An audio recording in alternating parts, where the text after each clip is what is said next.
Jack Harmon wiped sweat from his brow as he guided his ancient terraforming plow across the stubborn soil of Verdant. 3 years on this frontier colony world, and the earth still fought him at every turn.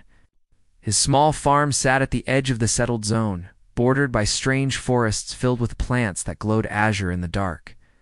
The plow struck something hard. Cursing, he knelt to examine the obstacle, a crystalline object. P. Pulsing with amber light. Archaeological finds weren't uncommon on Verdant, remnants of the mysterious Xanthari who had once claimed these stars. It's probably worthless, he muttered, but pocketed it anyway. That night, as Jack cleaned the crystal by lamplight, it began humming, projecting symbols onto his cabin wall. Fascinated, he traced one that resembled a farm field, his field. The crystal flashed brilliantly, then went dark, billions of miles away. Princess Niali, of the Xanthari Empire, froze during her coronation ceremony. The ancestral bond crystal on her diadem suddenly blazed with light, matching the one Jack had touched. Royal attendants gasped as the sacred marriage algorithm activated, displaying the face of a dirt-smudged human male. "Impossible," whispered High Chancellor Drom. "The royal bonding ritual has accepted this, ... human." Princess Niali's silver eyes narrowed. In Xanthari culture, the bond crystals were infallible. Designed to pair rulers with their perfect match, regardless of distance or species, their laws were clear. She was now cosmically married to this human. "Find him," she commanded, her voice steady despite her shock. "Bring my husband to me." Back on Verdant, Jack slept peacefully, unaware that his simple farmer's life had ended. He dreamed of silver eyes and distant stars, while across his northern field, a Xanthari scout ship silently landed. Morning brought strange visitors. Jack faced the tall, blue-skinned aliens on his doorstep with remarkable calm. Something about them seemed familiar from his dreams. Jack Harmon, the lead alien, said in perfect English, "By ancient rite and cosmic law, you have married Princess Niali of the Xanthari Empire. Your presence is required at the imperial court." Jack blinked, looking down at the crystal still clutched in his hand. "I think there's been a mistake." "There is no mistake. The stars have chosen. Imperial entanglements. The Imperial shuttle cut through space like a silver needle." Jack sat rigidly beside Princess Niali, stealing glances at his apparent wife. Her skin shimmered with subtle bioluminescence, and the elegant crown housing the bond crystal pulsed in rhythm with the one he'd found. "This marriage isn't valid," Jack insisted. "I was just plowing my field." "The artifacts care nothing for intent," Niali replied, her melodic voice carrying an edge. "They activate when they find compatible neural patterns. According to our most sacred laws, we are bound." Jack ran fingers through his unkempt hair. "So divorce me." Her bodyguard Krex, a mountain of muscle with 4 arms, chuckled darkly. "Blasphemy." "Marriage bonds are permanent," Niali explained. "Breaking one would destabilize the Empire. The crystal chose you for qualities our algorithms deemed valuable. What those qualities are?"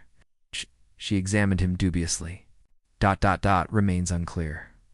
The shuttle docked with the Imperial flagship, a behemoth vessel that made Earth's largest ships look like toys. Jack followed Niali through corridors of living metal that shifted and pulsed around them. In the royal chamber, Niali's advisors awaited. Chancellor Drom approached, his thin face twisted with disdain. "The humans should be sanitized before presentation to court," he suggested. Jack bristled. "I'm standing right here." "Yes," Drom replied. "Unfortunately," Niali raised a hand for silence, "he will be properly attired, but there will be no sanitizing. The bond crystal chose him as he is." Later, dressed in ceremonial robes that shifted colors, with his emotions currently projecting a nervous yellow-green, Jack stood on a balcony overlooking the Imperial capital ship's central atrium. Thousands of Xanthari went about their business in the massive space below. "One human among so many aliens," he murmured. "Not the first human to join our empire," Niali said, joining him. "But you are the first to marry into royalty. Lucky me." "Indeed, because my cousin Tavik believes he should rule instead of me. And now that I've returned with a human husband," she met his eyes directly, "he'll try to kill you within the week." Jack swallowed hard. And if I die? I lose my claim to the throne, she said simply. I'm just a political pawn. Niali's expression softened unexpectedly. No, Jack Harmon. According to our deepest beliefs, you are my destiny. The assassination attempt came during the formal introduction ceremony. Jack barely dodged the energy blade that sizzled past his ear, slicing through the ceremonial backdrop. Down, Krek shouted, his forearms already drawing weapons while pushing Jack and Niali to safety. Royal guards clashed with the attackers' warriors bearing Tavik's insignia. In the chaos, Niali grabbed Jack's hand, pulling him toward a service corridor. We need to leave, she hissed. Tavik has compromised the royal guard. They fled through maintenance tunnels, Kreks covering their retreat. When they reached a small auxiliary hangar, Niali shoved Jack toward an unmarked shuttle. Can you pilot? She demanded. I drive a tractor, Jack replied. Niali's expression would have been comical under different circumstances. Ancestors preserve us. The princess took the controls, launching the shuttle while evading defense systems. Jack watched in awe as her fingers danced across the interface, graceful even in crisis. Back to Verdant, she announced. Your world is technically neutral territory. Tavik can't send official forces without violating treaties. But unofficial assassins? Jack asked. Those will definitely come, Krex confirmed grimly. During the journey, Jack learned more about Xanthri politics. The Bond Crystal marriage had accelerated Niali's claim to the throne, threatening Tavik's plans to seize power during a longer transition. So I accidentally ruined his coup, Jack said. By picking up a shiny rock, the crystal chose you, Niali corrected. There are no accidents in the algorithm. When they reached Verdant, they landed not at Jack's farm, but deep in the unexplored forests. The trees pulsed blue around them, responding to Xanthri, biorhythms. These forests were seeded by our ancestors, Niali explained. They'll help hide us. That night, huddled in a makeshift shelter, Jack noticed Niali shivering. The princess, accustomed to climate-controlled environments, struggled with Verdant's cold nights. Without thinking, he wrapped his thermal blanket around her shoulders. You'll freeze, she protested. I'm used to it, he replied, though his teeth seared. After a moment's hesitation, Niali lifted the edge of the blanket. The most efficient solution is to share body heat. Jack hesitated, then settled beside her. Her skin radiated a gentle warmth, her bioluminescence dimming to a soft glow. When this is over, she whispered, what will you want, Jack Harmon? Just to survive, he answered honestly. Nothing more? Her silver eyes searched his face. Ask me again if we live through this, he said. Heart of the storm for 3 days. They evaded Tavik's hunters in the luminous forest. Jack's farming skills proved surprisingly useful identifying safe water sources, constructing shelters, and finding edible plants compatible with both physiologies. Each night, the space between them grew smaller. On the 4th day, a violent storm descended. They sheltered in a cave formed by massive, twisting roots. Rain hammered outside while Krek stood guard at the entrance, his massive silhouette occasionally illuminated by lightning. The storm will mask our trail, Niali said, wringing water from her silvery hair. In the dim light, her bioluminescence created dancing patterns across the cave walls. Jack found himself staring. You're beautiful, he blurted, immediately embarrassed. Instead of dismissing his comment, Niali moved closer. The bond crystals aren't merely political tools, she said softly.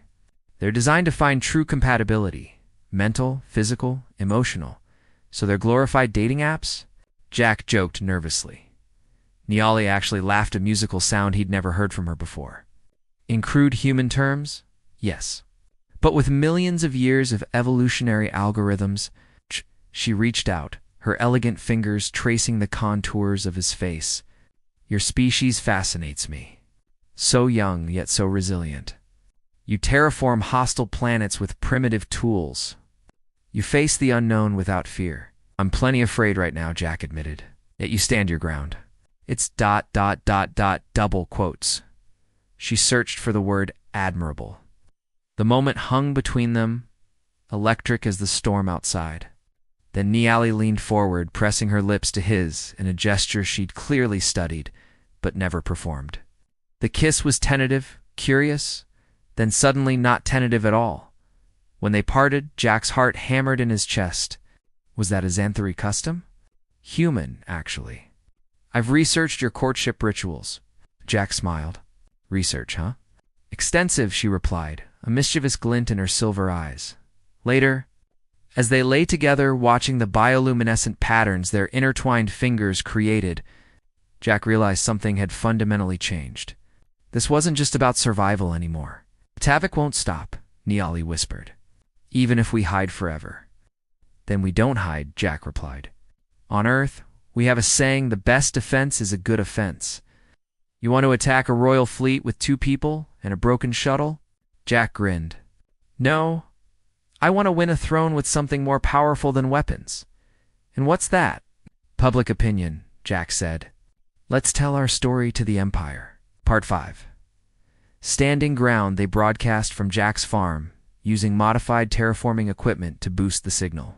Niali stood regally beside Jack as they addressed the Xanthari Empire directly. The bond crystals glowed brilliantly between them. Visibly pulsing in synchrony and undeniable proof of their legitimate union, people of the Xanthari Niali began. I stand before you with my bonded mate, chosen by the ancestral algorithms that have guided our civilization for millennia. Jack stepped forward. I'm just a farmer who found something unexpected in my field. But on Earth, we have a saying, we don't reject gifts from the universe. Their message spread rapidly. Tavik's supporters couldn't dispute the bond crystal's authentication, and stories of the human who won a princess's heart captured the public imagination. When Tavik's assassins came one final time, they found not 2 fugitives, but a farm surrounded by ordinary Xanthari, colonists who had traveled to see the legendary couple. The standoff ended not with violence, but with Tavik himself arriving to face them. The council has ruled, he announced bitterly. The human princess bond is recognized. And your punishment for treason? Niali asked. Tavik's expression soured. Exile, to serve as ambassador to Earth. Jack couldn't help laughing. Poetic justice. 3 months later, Jack stood beside Niali during her coronation. He wore farmer's clothes modified with royal insignia, compromise they'd fought for. The Empire would get its human prince, but he would remain true to himself. Ready for your new life, Farmer Harmon? Niali whispered as attendants prepared to place the ceremonial crown upon his head. I'm keeping my farm, he insisted. Royal duties part-time only. Niali smiled, the expression now familiar and dear. The first commuting monarch in imperial history. Just call me an innovator. As the crown settled on his head, Jack felt the bond crystal warm against his skin. Perhaps finding it had been chance, but what grew between them, that was choice. Later, alone in the royal chamber, Niali took his calloused hands in her smooth ones. The Empire expects us to produce an heir eventually. Jack pulled her close. More research required? Her luminescence brightened with emotion. Extensive research, she agreed, smiling against his lips. The stars had chosen well after all.